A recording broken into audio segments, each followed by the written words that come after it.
souvenons tous des déclarations qui ont été tenues par le président Mbeki, des déclarations malheureuses qui ont illustré une forme de méconnaissance de la crise actuelle. Quoi qu'il en soit, c'est une initiative informelle qui ne peut nullement nous intéresser, en ce sens aussi en plus que nous sommes déjà engagés dans un processus bilatéral avec le Rwanda à Washington, dans un processus avec les supplétifs,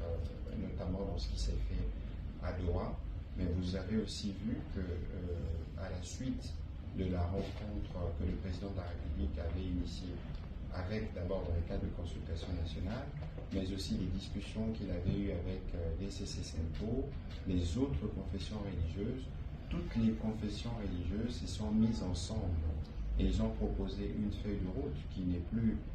celle qui devait être de l'ECCCNPO au départ ou celle qui devait être celle des confessions religieuses au départ. Donc vous voyez que nous sommes déjà engagés sur 3 pistes pour nous conduire à la paix. On n'a pas besoin de pistes supplémentaires, surtout pas par celui qui est perçu comme partisan, parce que ce sont ses propres déclarations. Il ne faut pas oublier que la nature de la crise que nous connaissons, elle est d'abord sécuritaire, du fait de l'agression du Rwanda, et que cela est bien pris en charge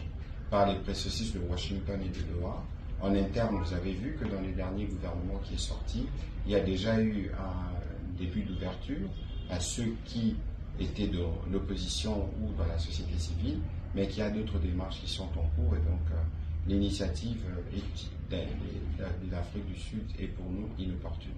Et d'après vous, l'idée derrière cette initiative de Mbeki, c'est de fédérer ou d'étaler les lits pour certaines oppositions? On ne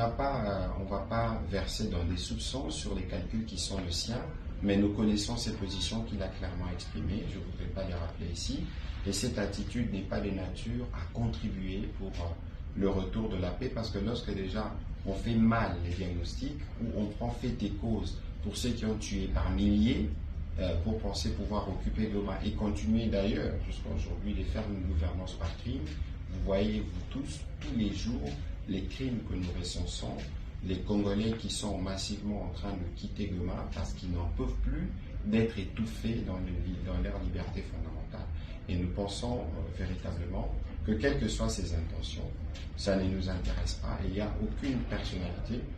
dans les institutions actuelles, ni le conseil spécial du président de la République, encore moins le président de l'Assemblée nationale, qui ne pourra participer à ces discussions. Alors, de la situation